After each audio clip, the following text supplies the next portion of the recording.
Want to find your seat for the event of your choice but can't get one that fits your desire or your budget? Well, my friends, SeatGeek has you covered. SeatGeek is the official sponsor of the Snake Sports Talk Show. With a list of over hundreds of events to choose from, SeatGeek will assure you that you won't miss your seat with the amazing view of your choice at the most affordable price.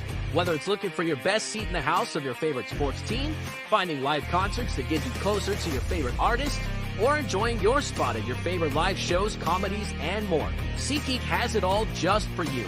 Go online to SeatGeek.com or download the app on your mobile device through Google Play and the App Store. And as a special offer before checkout, use promo code SNAKESPORTS and save yourself $20 off of your purchase of your first ticket and experience why SeatGeek is the most trusted ticketing app for your next event. Remember, that's SeatGeek.com and download the app on your phone with promo code SNAKESPORTS for $20 off and find your seat with SeatGeek.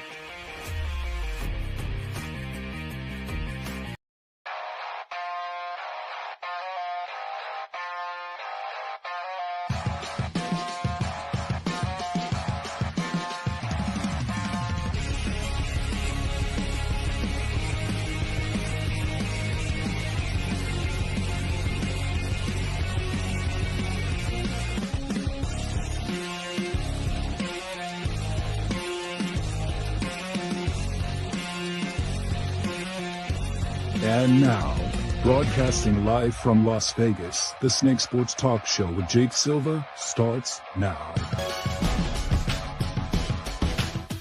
Here we go, ladies and gentlemen, and happy opening of the new NFL season as training camp is finally here. I know you all are nuts from having to hear my voice for the last 3-4 months, but it is officially here. This is the Snake Sports Talk Show, wherever and however you may be watching and listening. Thanks for making us a part of your lovely evening.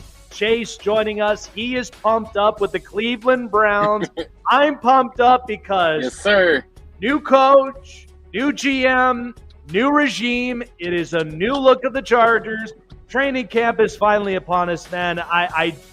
It's been so long. Like, people have been tired of hearing my voice for 3-4 months. Now we finally get to enjoy some football for once. And technically if you want to get technical, we got the first game of the season next week with the Hall of Fame game. That's right. It's right there, right up around the corner. I'm super stoked and excited about it. Cannot wait for it. We were potentially going to have a guest, but tonight, unfortunately, had to take a rain check, got some plumbing issues. We know how that is sometimes. When life just happens, you just got to end up taking care of it and getting the job done. So, yeah. This NFL season is going to be very interesting for many, many reasons, because there's a lot of storylines to kind of go around with. And the thing I generally try to be fair on is because new additions from free agency and from the draft, maybe new coaches, I try to be fair with a lot of these teams. So training camp has officially opened up, and there's storylines of players who are holding out of training camp. There's also been some highlights of some players, rookies who have been standing out in training camp. Many of you have watched Xavier Worthy and that deep 60-yard bomb that Patrick Mahomes has thrown to. People are thinking that's a brand new weapon. Like, he's got a revamped Tyreek Hill in this offense. Who knows what Kansas City will look like this upcoming season. But the biggest ones, obviously, are the new coaches that could potentially move the needle for a franchise to be in a better situation. That's the Chargers. And I'd say, too, the Atlanta Falcons are an interesting one. You got the quarterback with Kirk Cousins. You got an offensive coordinator. You also ended up adding up some pieces, and defense was a big part of their rebuild last season. So all they needed was all the pieces to combine and come together, and now the NFC South is going to be fun to watch. But I think the Chargers with Jim Harbaugh, new GM, they have now shown that they are building a culture, and you could see it from the offseason. You could see it from how he addressed it, a lot of things in the podium. I mean, he's a character. He's a one of a kind. He's a guy that's just like, look, I feel like I'm woken up out of the womb when training camp and the new NFL season comes around. How do you think that's going to be? The Chargers are amped and excited about this and a brand new facility. So I think the other thing is, too, is a lot of people are asking, how are the Cowboys really going to favor out? The Cowboys, I feel like, will be okay. But this CeeDee Lamb, Dak, and Micah Parsons situation with the contract is very, very questionable. So I think into a much bigger and broader extent, CeeDee Lamb's not in camp. They are going to hopefully get a deal done. And if anything, CeeDee should surely be the player they get a deal done first. Because you don't give him a contract, he's going to start to really contemplate even staying with this organization. Because you get hurt, and the thing that's interesting, which is what I would have actually have thought of, but again, I just think he's a viable part of the offense. I think he has the closest numbers to Justin Jefferson, and you do not have a contract in store for him, but that's more of the Joneses' problem. Because the fact that you go on the Cowboys, and that's anybody. I could sign with the Cowboys right now, and they could pay me a fortune. It's always a great payday when you're in Dallas. But the thing about this is that, the Jones, they have to keep their brand strong. They have to win games. Who knows exactly if they win championships? I may potentially have a guest available who may be talking about, because what is going on with that new look of Joe Burrow and his hair? That's going to be interesting to talk about there. We actually may have potentially a guest. Chase and I are very lucky for it, so I'm glad for it. But yeah, there's many storylines this year in the NFL. Teams that are obviously going to be making a jump because they got a chip on their shoulder. The Chargers, the Bills. I'd say in logical, when it comes to outside of Aaron Rodgers stuff, I think the Jets have a little bit of a chip. There are some other teams that also do have a chip. I think the Steelers, they want to be better than what they gave the results last season after losing to the Bills in the playoffs. So there are teams with chips on their shoulders. And I think it's going to be really interesting, really amazing to kind of consider the fact that it's a fun new season. We got a lot of new pieces, same old faces, all the rest of it. So I'm gonna ask Chase this question, but I figured I'd get my point across with this because we talked about this off the air, and so the Cleveland Browns and Amari Cooper have agreed to a restructured contract. Jordan Schultz ended up breaking out the news a couple days ago. I think this is interesting because for a few reasons. Number one is Amari Cooper is potentially getting up there in age. So the production level is only going to stay stable until you start to see those numbers decline, and then you go and draft a new receiver. I mean, that's just usually how the business works. But at least the Cleveland Browns, they've got a great defense. They have an amazing head coach in Kevin Stefanski, and you've also got Nick Chubb back from injury. We saw what Jerome Ford did. I don't think the Browns are in any sort of desperation mode unless you saw a declining Deshaun Watson again this year. That is the only natural kind of fear to have, because we know that Deshaun Watson, it was a distracted season last year, didn't exactly play his best. He was suffering through an injury, but yet Kevin Stefanski still took the reins of the Browns, led them to the playoffs. Joe Flacco looked like, an old guy kicked off the couch, and then all the rest of it. It was insanity, and it was remarkable. But again, I don't think he put up amazing, great numbers, but he put up good numbers that kept the Browns intact and kept them into a position where they made the playoffs. They won 11 games without their star quarterback. So let's stop with the antics of I don't think the Browns will be that good because of recency bias. I've been hearing it for the last month now. All these recency biases are starting to come up. What? You don't believe that the Rams could potentially up their win total after what we just saw last season when they were listed 5 games and they ended up winning more than that? They're listed at 8.5 this year.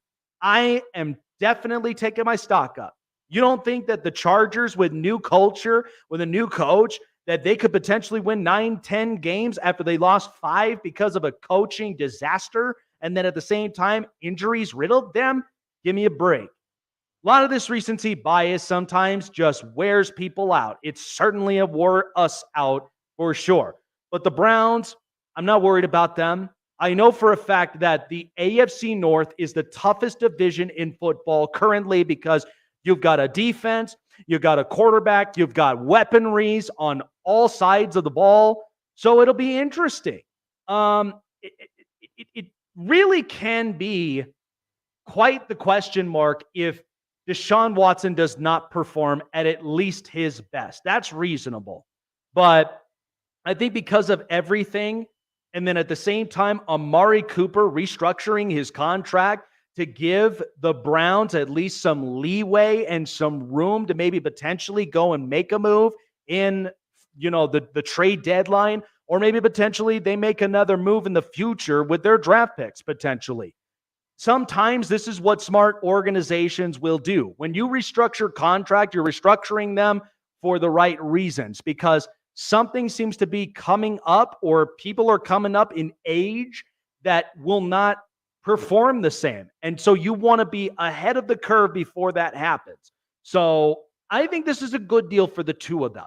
Now, Amari Cooper, clearly Dallas misses him.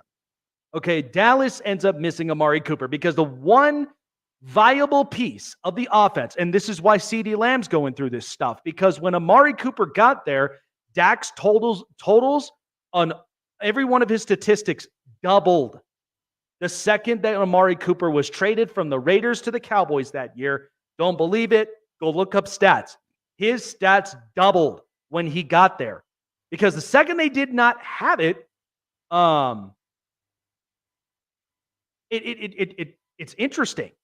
But I think Amari Cooper with the Browns, they're not that worried. They've got Jerry Jeudy in the trade, and they could potentially go get themselves another receiver next year and maybe the year after. So I think they've opened up some space. I think this now gives Cleveland a little bit more of wiggle room to really kind of give them a viable chance depending on what their wants and needs are. So I love their defense. I love their offensive line. I think their running back duo with Nick Chubb coming back from injury, and you have Jerome Ford. I think this could very much be a team that'll stay stable as long as Kevin Stefanski keeps his foot on the driver's seat. As long as he keeps it on the gas pedal, the Browns should be up and in good hands. We know we can't take the Browns seriously because of their history with the Haslams and their desperation up at quarterback and all the rest of it, but all of that has been wiped away in the last few years. Yes, there's been some trickles because of injuries and inconsistencies, but it should not be something you all should be losing your hair on. So take a deep breath. I think the Browns will be in good hands, and I think this will work out for them in the long run. I mean, it's about as reasonable as I can get about the Browns because, again, I think Amari Cooper definitely gives you a little bit more of wiggle room. The second you restructure, you could go draft a receiver next year or the year after because wide receiver talents have been on the uprise on their stock. So it's not like they're in that much of desperation mode at all. Yeah, no, I definitely agree. I think that is their plan, is they are going to draft a wide receiver in next year's draft, maybe like a Burton out of Missouri, the Antoneria out of Arizona, or maybe even Egbuka out of Ohio State. I could see either of those guys getting drafted by the Browns. It's all a matter of what Andrew Berry does. I know that he's done a good job at trading for wide receivers. He's done a terrible job at drafting them, but maybe if he drafts one in the first round, maybe it'll be a lot better in a bigger story than what it is. But I'm not too worried about the whole people sleeping on Cleveland. They've done it for so long. Everybody says that their biggest question is Deshaun Watson. Well, he was 5-1 when he was in there as a starter, and I've been seeing 8-9, 9-8, fourth place in the division all off season, and it's nothing new to me. It is not even new. Us as Browns fan, we're like, all right, well, we'll let our on-field play do the talking rather than just sitting here and trying to argue back and forth with people that are too stubborn to realize that we are not the Browns of old. Yeah, and I'm telling you, this recency bias talk has just been getting out of hand. It's insanity. And I don't know how you could honestly like combat with this whole thing with how people have really been kind of taking this whole thing. So it's just it's interesting to me. It But really is. yeah, Like it's just to me like people want to look at what they have right in front of them and they don't want to look at the bigger picture like what you and I do in terms of looking in depth at like the rosters or looking at, oh, this player is coming back and he's been doing this or he's been doing that. Like everybody just wants to look at the surface and look at the big picture rather than breaking down that picture and looking at all the micro colors that fill in and everything that it goes. And I came up with a new game that I would like to play with you. Probably it doesn't have to be today, but we can play it in a new show. A show is called Who, What, When, Where, and Why, and okay. I will explain it as the game goes on. So I love it. I think I absolutely love it. I can't wait to end up playing the game for sure. I think too it'll give us a little bit more of clarity plus at least for our fans as well.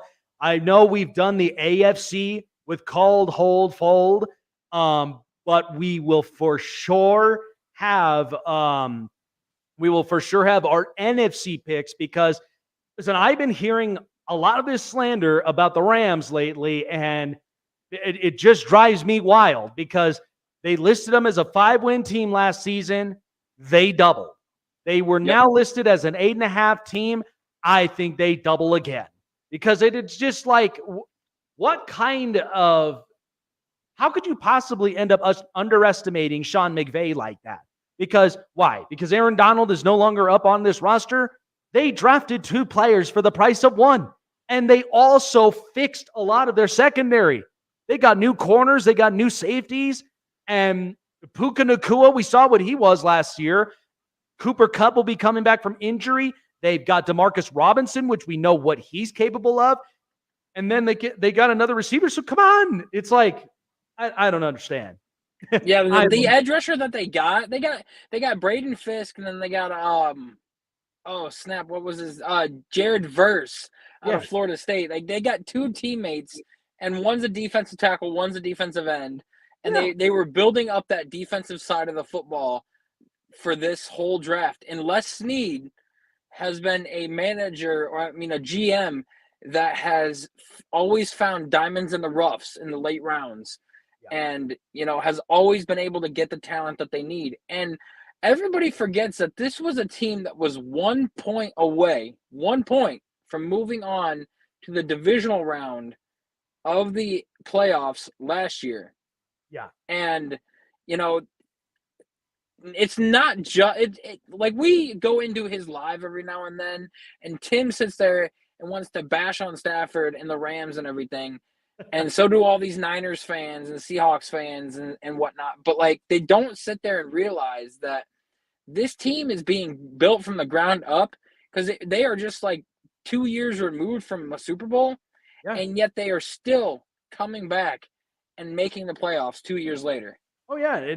No, I mean, that's kind of the whole, like, gist of everything is because everybody feels some type of way of a couple of organizations, but yet they don't see the bigger picture, like you said. And again, you really think a lot of these people get educated with draft picks? Do you think that they really have like serious breakdowns? Like a lot of these scouts, I mean, like, come on. I'm no optometrist. Dude, when the draft comes around or the combine, like I focus all my attention on that stuff because I know that this will be the next 4 years, 5 years of my franchise that I'm looking at with these players if they're talented enough to make the roster. And like people need to start paying attention more because not only does it give you a broad view of like what your team is drafting now or who they're getting, but who you would potentially have available for the future or like the next year. And like people don't want to pay attention to this kind of stuff. They're like, I'm just gonna wait for the draft and then cool. Now I'm gonna wait for the regular season. Yeah, no, I mean, look, I'm no optometrist, but at least I have a common sense to know what I'm looking at as far as potentiality, and then at the same time, is this, a player that can really step a team over the top? I mean, there's a lot of those things that go up into play, but good stuff. I cannot wait for at least the rest of this show, because we're walking into our friendly neighborhood, and we're going to have our good friend Tim joining us, talking a little more about the season preview, and then at the same time, training camp. So I'm excited about that. I can't wait for it, because again, we had one guest we potentially ended up, having, but at least we're able to get one here at least a little bit later on here up onto the show. So I'm excited about it. Well, guys, I'm going to tell you something, because I have been super, super ecstatic, because our good partners at BetUS just gifted me a free copy of College Football 25. Got to give a shout out to our partners there at BetUS, because, the contest, it ended. They had to choose two winners. You had to basically go on their social media, tag up a friend, share it out, put it up onto your story, and that was the drawing. So, unfortunately, I was able to get it. It is nice.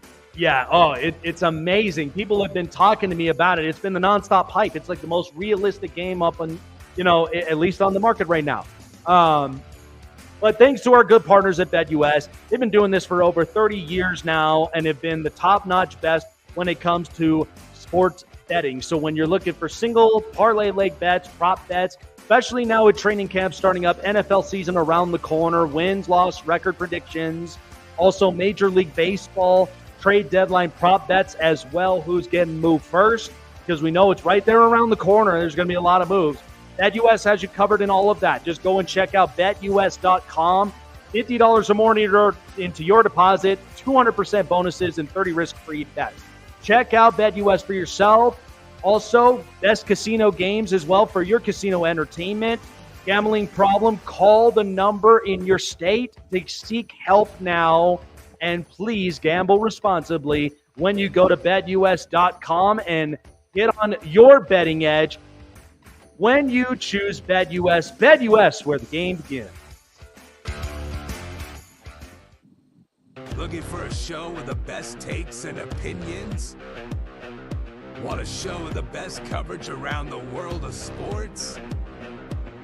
Jam-packed with an all-star interview lineup? Then the best place to find it all, sports and entertainment, is right here. Join Jake Silva on the Snake Sports Talk Show, presented by SeatGeek and BetUS. Weeknights at 8 p.m. Eastern, 5 Pacific on Sports Wave Network.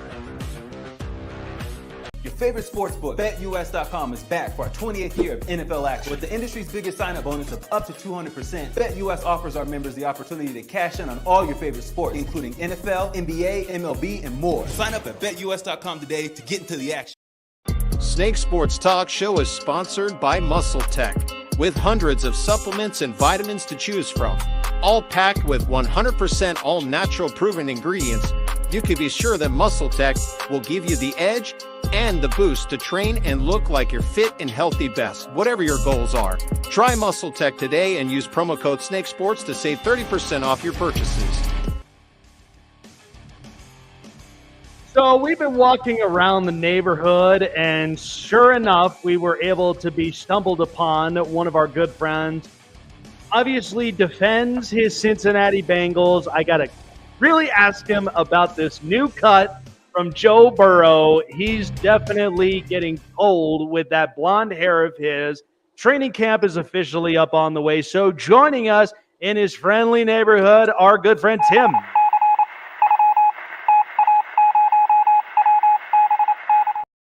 So training camp is finally upon us. Joe Burrow has a lot of things that people are questioning. What is he going to feel when he comes out of injury? And how are the offense really going to gel? Because now they've got new pieces, Jermaine Burton and multiple others.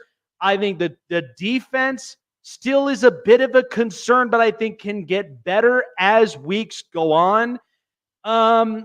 I mean, this new look Cincinnati Bengals team, this has got to be pretty interesting. And it seems to me, Zach Taylor and the rest of them, they got a serious chip on their shoulder, right? Yeah. I mean, we last year was kind of a season we didn't want. That's not the season we planned for. It's not the season we had hoped for. And I think this year we've got a lot of stuff that we want to do. As for the defense, I'm not worried. Lou Anarumo is definitely a very highly regarded defensive coordinator. He's very underrated. And I think with all the talent that we got with Geno Stone, and we picked up Von Bell back, and that was a good pickup to get. I think that those two big things there, and the rookies we got like Jordan Battle and DJ Turner, and we've got of course Cam Taylor-Britt, who has been sorry about that, who's been exceptional as well. So I don't the defense doesn't worry me as much as I'm kind of worried about the offense, not Joe Burrow in general. I think people want to keep saying he's going to get injured and stuff, but he's back to 100%. I mean, they cleared him. He's ready to play. He knows what he's doing. And I think that is the big thing there. So Brian Callahan leaves. In comes a new offensive coordinator for this team. And from the last few times we've talked about it off the show, you spoke very highly of the offensive coordinator because this is somebody that I believe Zach Taylor really trusts. I mean, he trusted Brian Callahan, got the best out of Jake Browning, but now as a new offensive scheme comes in, how Joe Burrow is really going to produce. I mean, yeah, I think this offense, it's going to look completely brand new. And I think at the same time, I know we've talked about the T. Higgins conversation kind of cooled off a bit, but eventually Jamar Chase will get paid. So this now, you welcome in a new wide receiver, a new tight end. What should we expect from the play calling and the fluidity of this offense come, this season? I don't think anything's going to change. Dan Pritchard was actually doing a lot of the work for Joe Burrow anyway. Joe even said that when he first got there, it was Dan Pritchard that first met him and worked with him and did a lot of stuff. So I don't see anything in the aspect of Joe Burrow like playing as him not being going to be good or not good. As for the play calling, it's not going to change. Zach Taylor did the play calling before. That's one of the big reasons why I told Titans fans, I said, guys, Brian Callahan doesn't know how to call plays. Like, he doesn't do the play calling. So I don't know why you guys Zach Taylor did fine in his first year at Cincinnati, but he had done play calling at Miami, and he had done play calling in the college level. Brian Callahan's never been a play caller. So I'm kind of interested and intrigued to see how he's going to work out at Titans. But I'm not too worried about our offense because Dan Pritchard's been there since Joe Burrow has. So, yeah, I don't think there's going to be a lot of differences or a lot of changes because, as I said, play calling is going to stick with where it is. And, that's about it.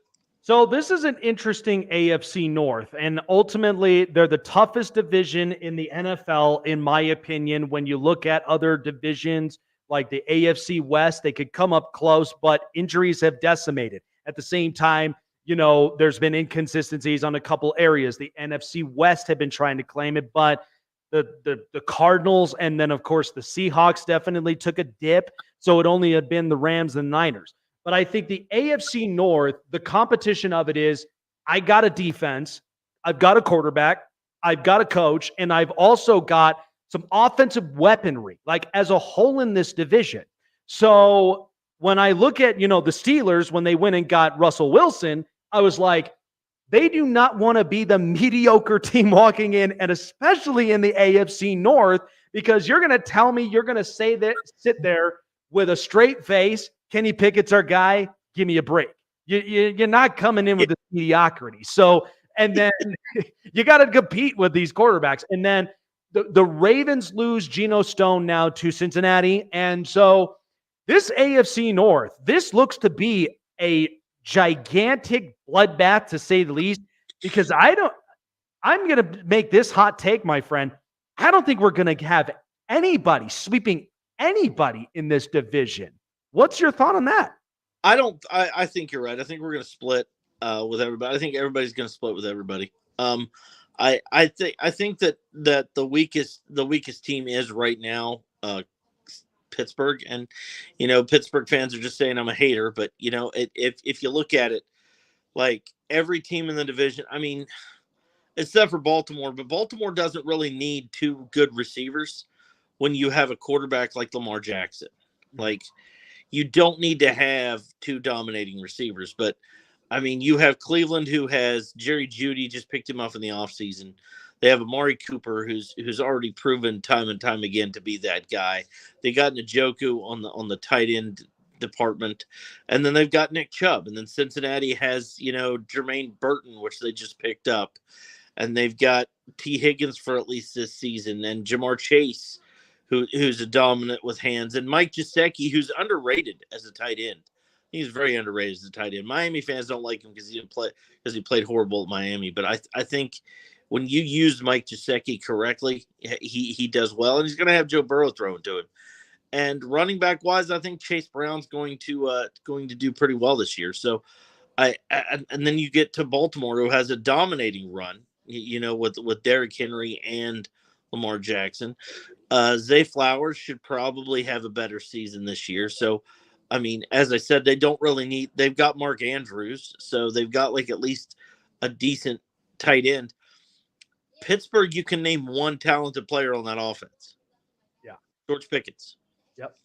They don't have the weapon capacity to fight with the other teams in the division. Like, it's just – like, you can mention multiple targets for all three, Lamar and Burrow and Watson, and say, well, they've got multiple targets to throw to. Mm-hmm. Who does Pittsburgh have? Like, they picked up a rookie Warren. I'm not going to sit here and say that they're going to have like a shitty season, because Tomlin is the best coach. He's the best coach in that division, and he will find a way to, get the winning season that he needs. I just don't see them doing a lot. I think that they're still searching for their new Big Ben, and I think that they're still out there trying to find that rhythm that they were in. And ironically, I think the rhythm that they're in, maybe they need to move on from head coach. Maybe they need to get somebody new in there and just move on into a different capacity and change things. Because the thing is they've been the same team. They're running the same plays and doing the same thing they did with Big Ben. And you can't do that with quarterbacks like Kenny Pickett and Watson and even Justin Fields. You've got to change the scheme when you get a new quarterback in there, and I think that's Tomlin's big issue. That's my biggest issue with Tomlin is he can't do change well. Yeah, and especially too, I get concerned about the offensive line. Now, I do feel like they did get a very solid pick in Troy Fautanu, but I feel like they're probably going to end up needing a little bit more. Then, not to mention too, when they end up drafting Roman Wilson, like I've never second guessed the Steelers in their wide receiver department, because for some reason, every time they draft a receiver that we're not so sure about, oh, here he comes. He's just that productive. I mean, it's gone all through the list of a lot of these receivers we've seen up in Pittsburgh. So the AFC, because we know every team right now in this conference is held to a very high standard. The Jets want to be a better team. They've got a better offensive line around them now, and then they ended up going and get a couple pieces here and there because they are trying to ensure Aaron Rodgers is going to stay on the field for more than 5 minutes. The Bills got gutted with wide receivers, but yet we have Keon Coleman, we got Khalil Shakir, we got a lot of these other pieces, but yet people still kind of knock on the Bills. I'm like, you know what? Give me your stocks. Whomever is selling all their stocks up on it, it's crazy. So the AFC, and Chase and I, we were talking about it, there's a lot of storylines to be talked about here, right? Oh, yeah. I mean, and as I did a video a while back, not a while back, a couple weeks ago on my TikTok, and I said that Josh Allen's been here before. Like, we're forgetting 2019. Yep. He didn't have Stephon Diggs. Yep. he didn't have a superior wide receiver core. He had John Brown and I think Kelvin Benjamin, maybe? Yeah. Like, I mean, he didn't have that. And you know what? He still ended up winning games. He still ended up getting in the playoffs. I mean, people are underrating Josh Allen, and I get it. I get it. You know, he gets the interceptions and he sometimes messes up in big games. And that's an issue. I mean, I'm not saying it's not, but I'm not going to downgrade him because Brett Favre had a shit ton of interceptions. Yep. John Elway had a shit ton of interceptions. That's what happens with gunslingers. They're going to get those interceptions. Yep. But I think in Josh Allen's case here, he's going to shut a lot of naysayers up this year because he's going to be the same old Josh Allen and score points and maybe even win that division. And there's going to be people that are like, whoa, okay. You know, I mean, but they'll probably come up with excuses. Well, he had a better defense. Well, this and that, you know. Josh Allen is forever going to be one of those most criticized quarterbacks of all time. Yeah. Same thing with Phillip Rivers. He was so much criticized all the time. And you look at his stats and you're like, dude, this guy's top 10 in passing yards. Like, this dude was like slinging that football around. Like, yeah, he didn't win a lot of playoff games. Yeah, he didn't make it to the Super Bowl. But you know what? Sometimes that's not everything it's cracked up to be. I mean, Stan Humphries went to the Super Bowl. Is he better than Rivers? No, not by any means. And I think that there is a lot of storylines in the AFC. And you know, I'm one of these people that if you in the AFC right now, if you are not the first or second best team in your division, you're not making the playoffs. Yep. It does not matter what your record is. You can be 10-7. And if you're the third best team in your division, you are not making the playoffs in the AFC. Yeah, it's a tough stretch. And at the same time, too, it's just like, you know, I feel like in a similar parallel, Josh Allen and Justin Herbert get almost literally the same criticism, but they're in different positions. The only difference is Justin got the coach.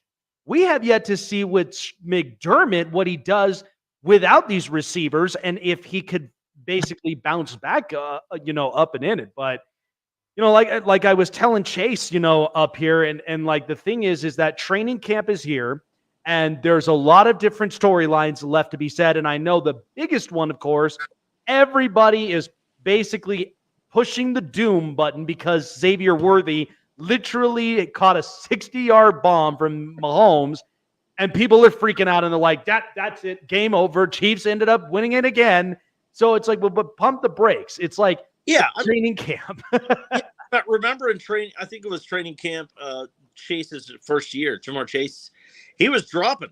He's dropping everything.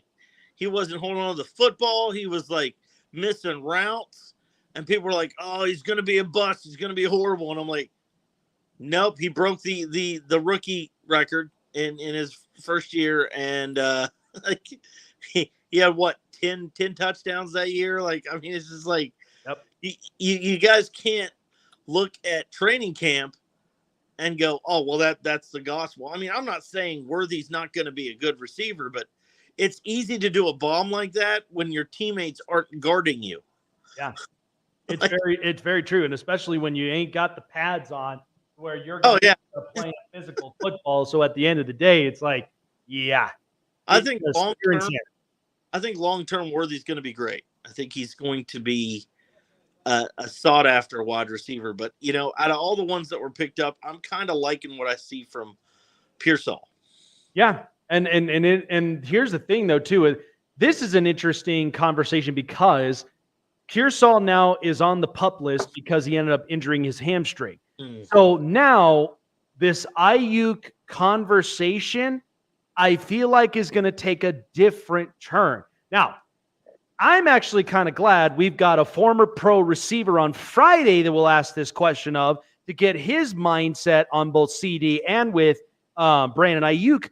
But I feel like with this now, the Niners are kind of looking at themselves that if Pearsall hurt his hamstring It's going to be a slow walk getting back into the foot race.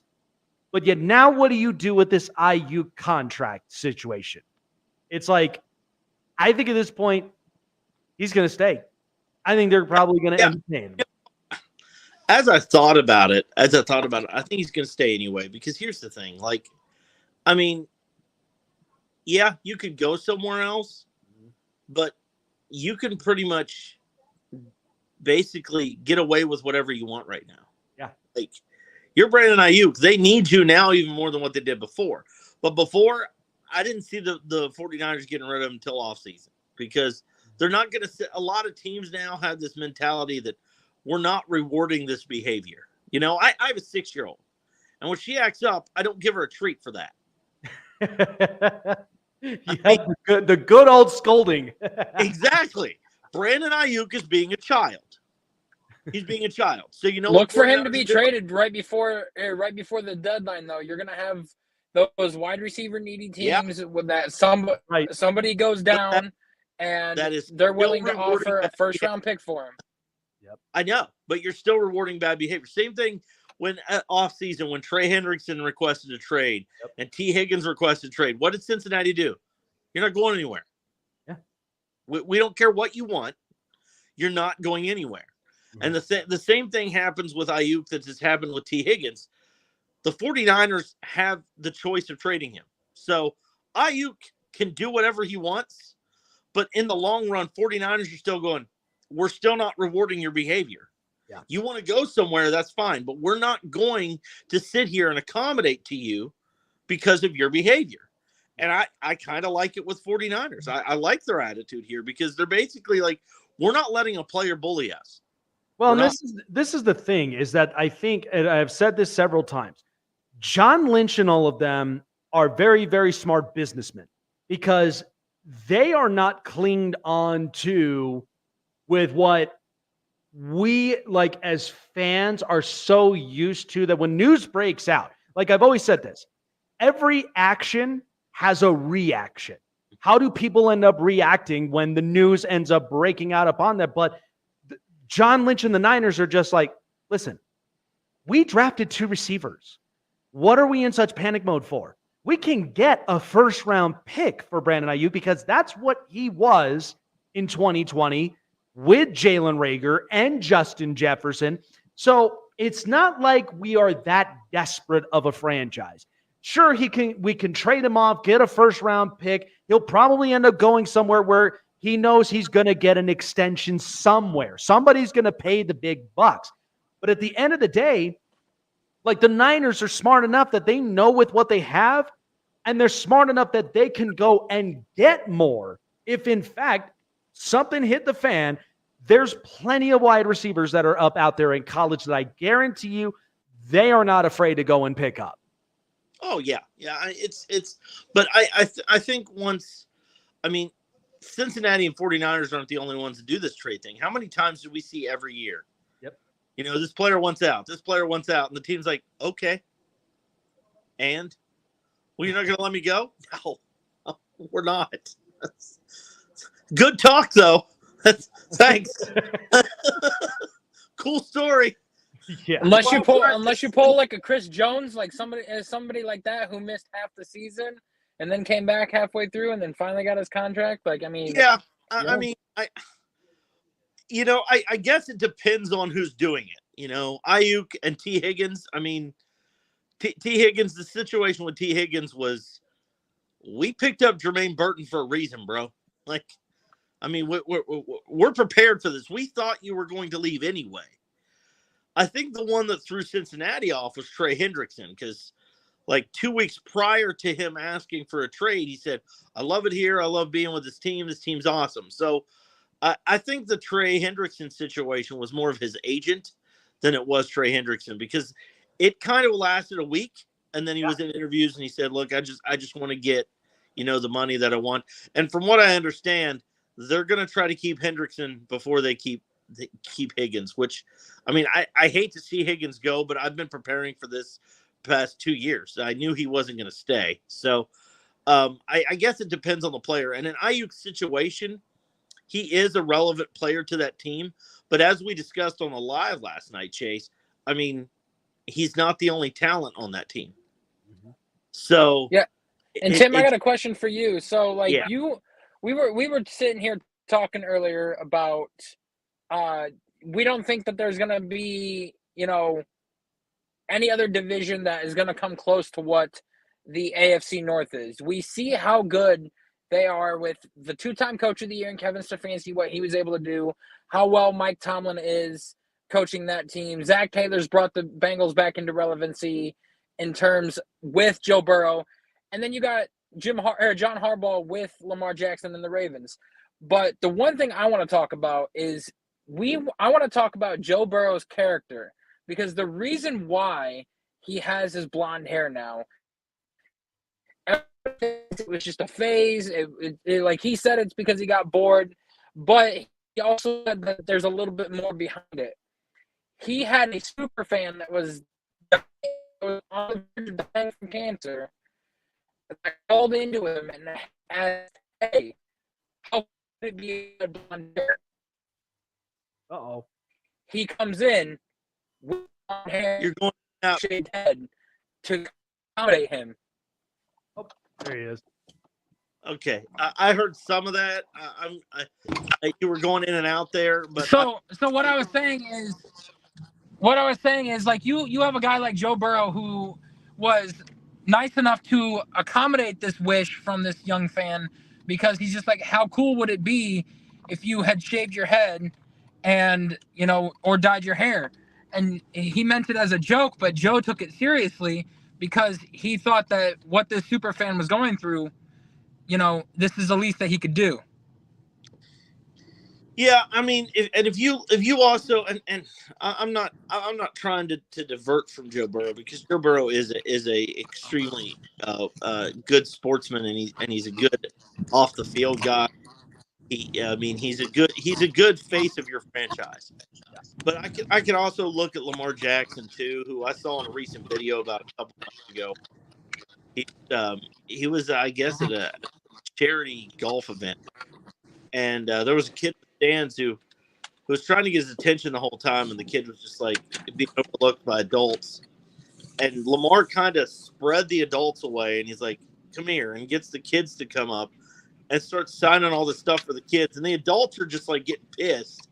But in Lamar's head, he's like, "You're gonna sell that shit. Yep. These kids are gonna keep it on their wall or their shelf or their trophy case, and they're gonna remember this and cherish this 10 times more than you will." And a lot of and I gained a lot more respect for Lamar in that aspect, because he could have just went on and just signed whatever, but he was like, no, I'm gonna sign to these kids first, because the kids are the ones that deserve the autographs more than the guys who are selling them and pushing them on eBay. Because in essence, Lamar doesn't get money for that. Lamar doesn't get any like residual checks every time these guys sell one of these. So by him doing that for the kids, I was like, you know what? That's kick ass. That's a class act on his part. So I think when you have I think the beauty of being the AFC North is we have two top 5 quarterbacks. We have roughly two top 10 wide receivers. With technically, I mean, you could put Amari Cooper in that conversation. We have there's 2 top head coaches in the division with Harbaugh and Tomlin. I mean, if you look at any ranking, you'll see an AFC North player on there in the top 5. Whether it's defense with T.J. Watt and Myles Garrett, whether it's offense with Joe Burrow and Lamar Jackson, there is always, when you look at a ranking, there's always 2 AFC North players in that. And I think that shows the dominance of this division. I've seen other lives where people are afraid to face our division because, I mean, heck, Cincinnati almost went to the playoffs last year with Jake Browning. I mean, and on the NFL Top 100, I checked it earlier, we've got at least 7 AFC North players on there so far, and they just reached number 71. Yeah, I mean, I mean, it reminds me kind of like the 90s with the what was it, the Dallas's division, when they had the Giants were playing well, the Cowboys were playing well, the Eagles were playing well.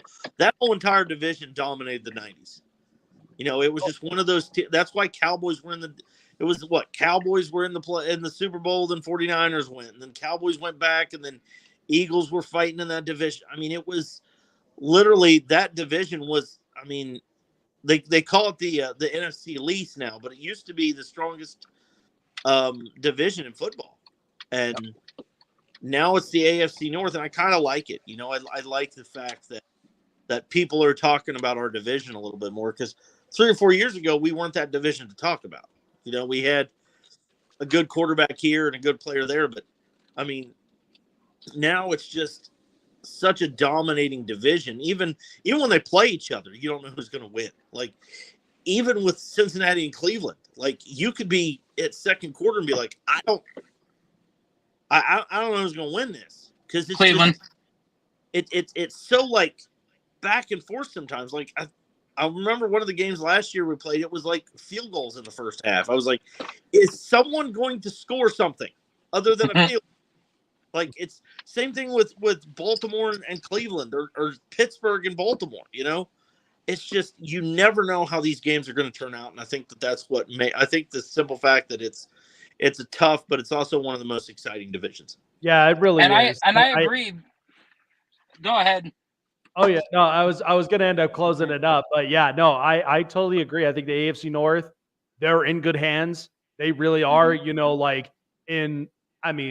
amongst all divisions in the NFL, they are the ones that they know what it means to play tough, grit football. They know what it means when it comes to winning games when they matter, and you know, and you got to win those games in the trenches. So it'll be interesting to see how the season goes up. But yeah, I'm excited about it.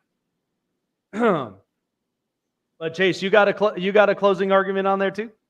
Yeah, no, like, I was just gonna say that the AFC North, like, everybody wants to sit here and say that a team is gonna sweep another team, like you said earlier, or, you know, they're gonna get blown out.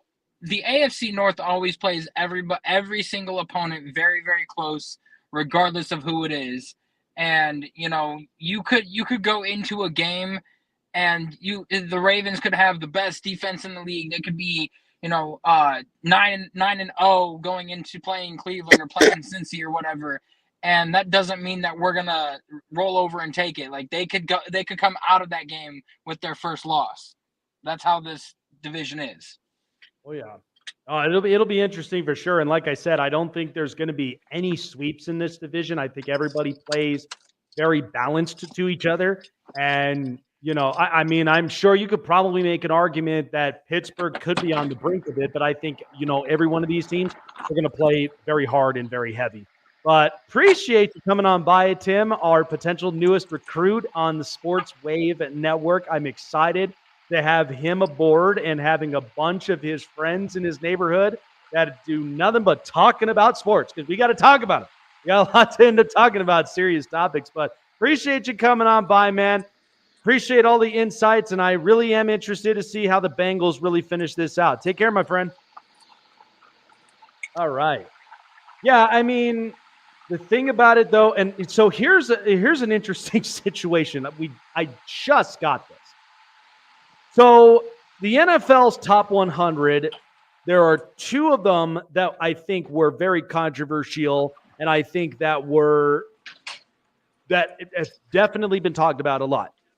Aaron Rodgers sitting at 92 this upcoming season. Yes. Now, I know a lot of people are like thinking, you know, well, how could Aaron be 92 if he's arguably one of the best talented quarterbacks still at his age? And I'm like, well, time out.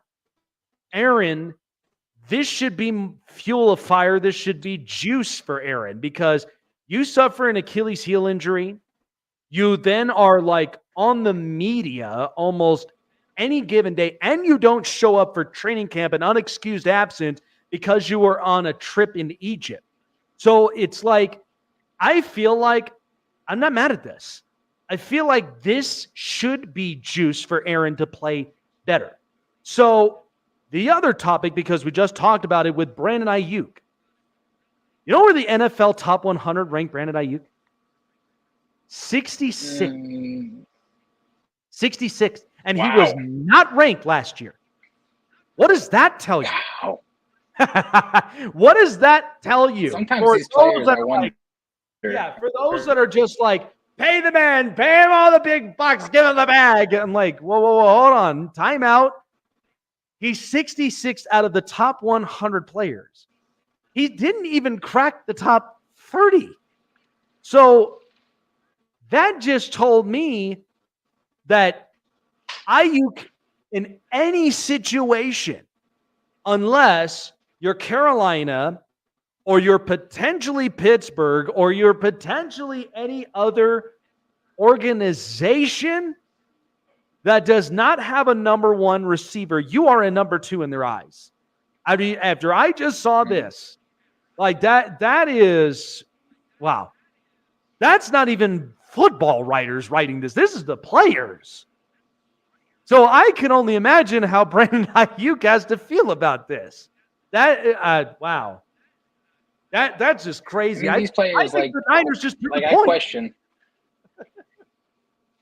Like I question the rankings of these sometimes, because there was one year I looked at them and I'm just like, what is this ranking? Like, I understand the players rank these guys, but like there are some of them that should not have been as low as what they were or as high as what they were. Yeah.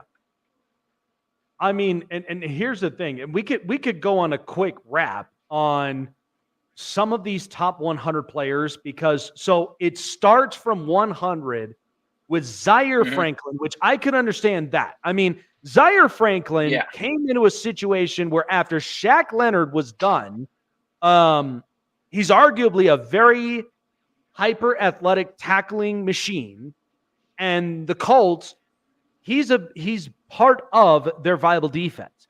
So when you go from 190, Levante David, they're at 99, makes sense. Cam Hayward took a big dip from 45 to 98 this year.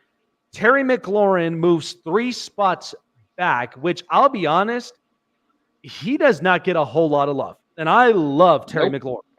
He does not get a whole lot of love. Maybe that's because of his franchise and the quarterback play that sometimes really does take a hit. But I love me some Terry McLaurin. I really do. Deion Dawkins, 96. He was not ranked last year. Julian Love, 95, new rank. Trevor Lawrence only moved 2 spots to 94. Then there's Harrison Smith, who still produces. He moved 4 spots forward from 97 to a 93. So he still is capable of bringing that energy into Minnesota. Then there's Aaron, and then there's Tariq Woolen. So Aaron Rodgers at 92, and I will have a Jets person here tomorrow, Abby, who is very, very good. I think, you're Aaron Rodgers. This should be more than enough juice for you to really buck up and get this train rolling. Like, it's that now is like, it's telling you you are still a part of this 100, but players are slowly kind of pushing you out of the club a little bit. Like, yeah, you're about 40. You suffered an Achilles heel, but you're out there in Egypt. You're probably doing a little bit more of ayahuasca. I don't know what you're doing in Egypt. I don't know, some sort of, Egyptian. He got tattoos. Yeah. Oh God. Hey, listen, I could get tattoos anywhere. My wife has tattoos from head to toe. Okay, she doesn't have it on her face, but she's got tattoos from head to toe. Okay, I'm working on getting my sleeve. I could stay here in the States and get a tattoo and be at camp. And I could do, I'm like, I don't know. And people think it was on the NFL Network today. Yeah, people think this is a cakewalk, that the Jets are running away with the division. No way. Not when Josh Allen literally has been winning multiple divisions. That's just insanity. So, yeah. That's just crazy. But as we go through it, you got Devontae Smith at 90. Makes sense. Budda Baker at 89. He did have a bit of a decline. Chris Lindstrom at 88. Hassan Reddick definitely scaled back this year. And I don't know what the deal is. He ain't up at camp. And apparently there's contract situations that's going on right now. So the Jets have their handful right now. Saquon Barkley from 31 to 86. Not his fault. The organization just clearly doesn't seem to be fully invested in him and doesn't appear to be like that committed. But Saquon, I guarantee you, the second he meets up with the Giants, is game over. Like that is a rude awakening waiting to come for the Giants. Then there's Tristan Wirth at 85. DK Metcalf at 84. Derwin James 83 after 30. I could see that because he definitely declined, but I think that's because Brandon Staley was too much of a control freak. Montez Sweat at 82. I thought he'd be somewhere in the 70s after he got acquired by Chicago and the gameplay he had. You don't consider him at least in the 70s? Wow. And then there's Kirk Cousins at 81. That's why I question a lot of these. Yeah. I mean, Kirk, I can see because he played like 3/4 of the season and everything before getting hurt, so I can see it, but oh, hell, he put up great numbers before the injury. He put up great numbers just before the injury happened. You know, he did.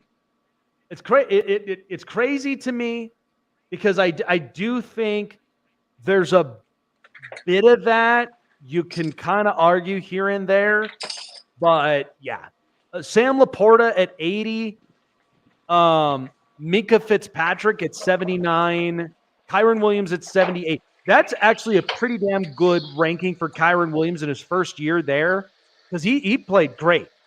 And he's going to have another monster season this upcoming year. Trey Hendrickson at 77, we just talked about. Dre Greenlaw at 76.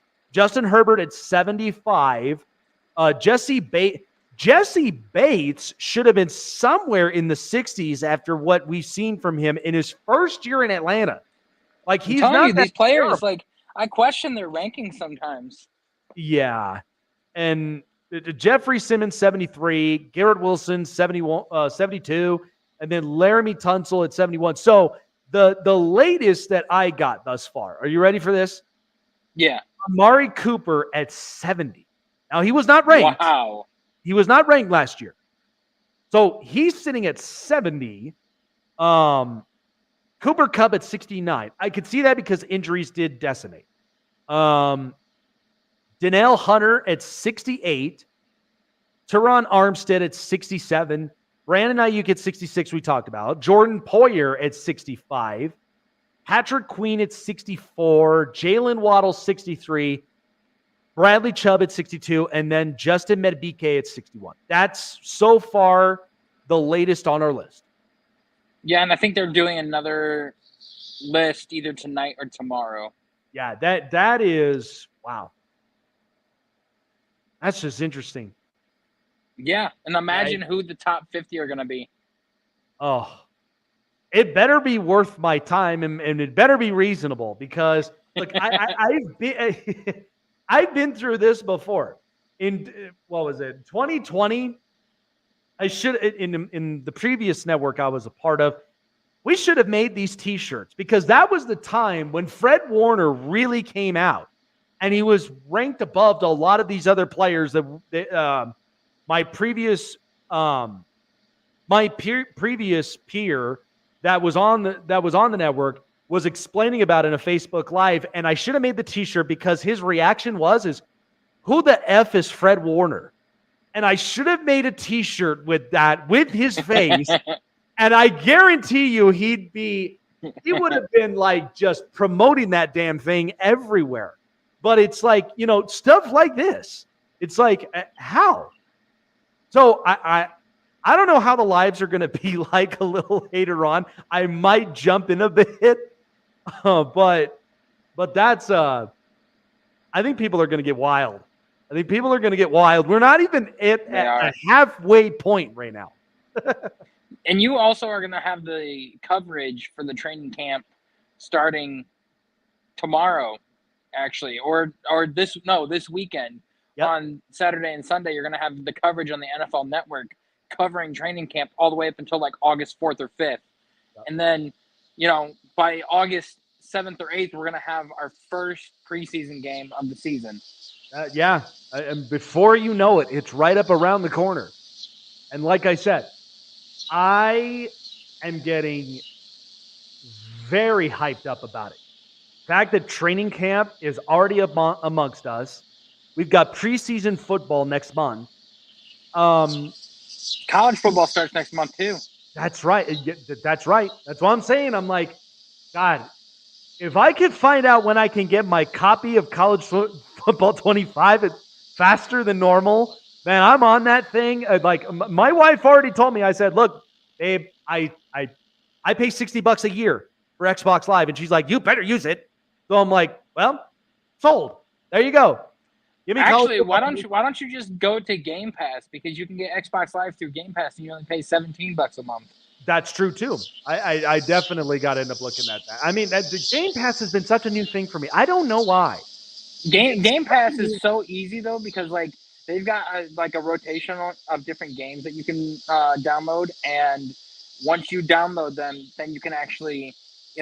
They're on your system for as long as you have Game Pass. Almost like PlayStation Now, kind of. Like, yeah. It is pretty much. But like college football, it is so nice. I ended up playing on one of the easiest settings. I played 15-minute quarters, played the Texas Longhorns and the Alabama Crimson Tide. I was losing 10-7 in the first minute, and then I ended up beating them 172-10. Oh, you had to do that. Not on the easiest. Shame on you. Hey, easiest mode. Good Lord. Yeah. It was like the second easiest, but yeah. Jeez. All right. At least I know. Hey, listen. At least I know how Chase games. Okay, folks. At least we know the level he games at. Listen, I wanted to try it because I got so sick and tired of Alabama not beating the teams when it mattered most, because I really wanted them to beat Michigan this past year, and they've just messed it up. So I'm like, I had a personal grudge to get out against them. So, jeez, it's like, look, Saban ain't there. We got now we got Kalen DeBoer now. It's not the same Alabama group. But I get it. I get it. People have this little burning desire. I just want to pummel them a little bit. It's fine. It's fine. I was trying to get to 200, but I ran out of time. Yeah, see, you drive me nuts with it. Second easiest mode. Come on, please. You know who should be in the second easiest mode? Aaron Rodgers. If you're really going to play out throughout the season, just put yourself in the second easiest mode in the NFL. Please, come on. I'll put it on Heisman later. Oh man, good stuff. We got such good interviews this week. I am super slammed on Friday. The fact that we've got former NFL wide receiver Anthony Armstrong joining our show.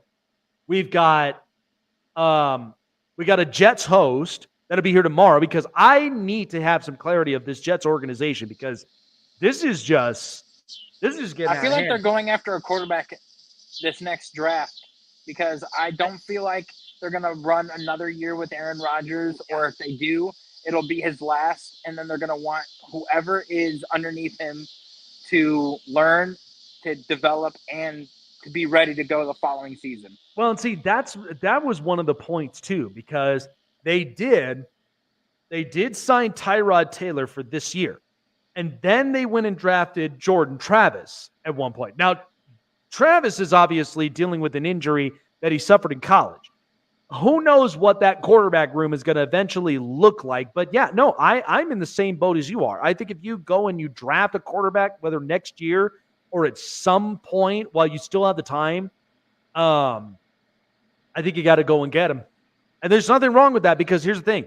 The Raiders are in the same boat, but The offseason, I feel like, is going to have a lot of twists and turns next year because of the Dak situation in Dallas. If he does not stay there, Giants, Raiders, Jets, I feel like could use a quarterback.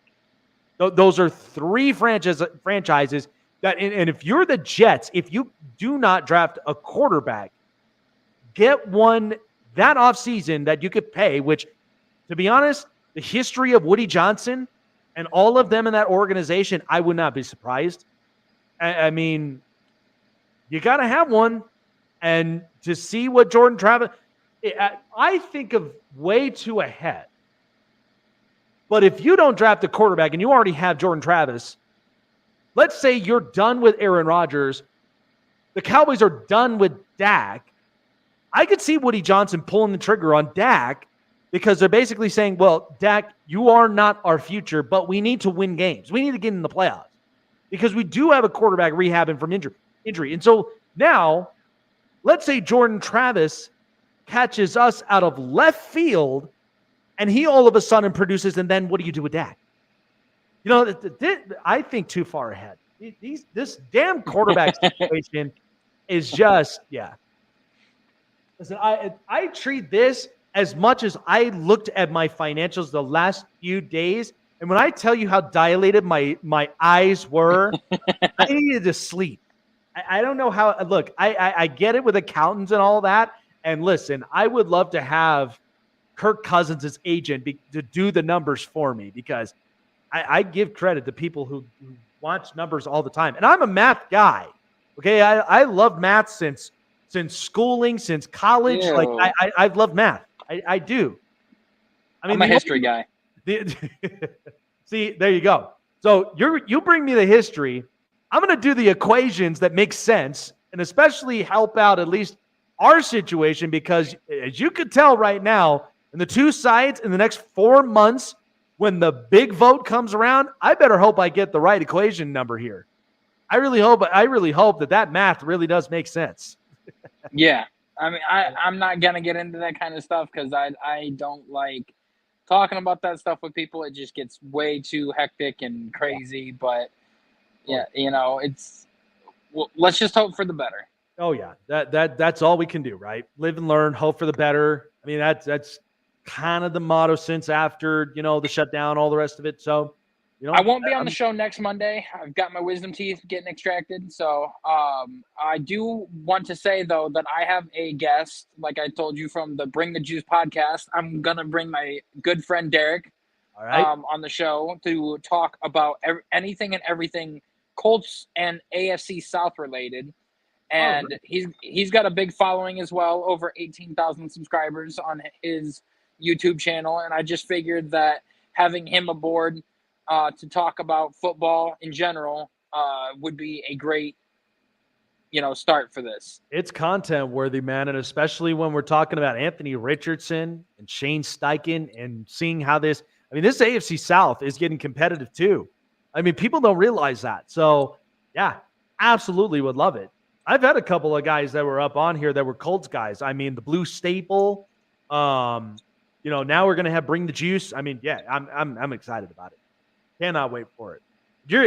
Chase is going to be the wise guy now, getting the wisdom tooth out. So he's going to be Sir Wise Guy.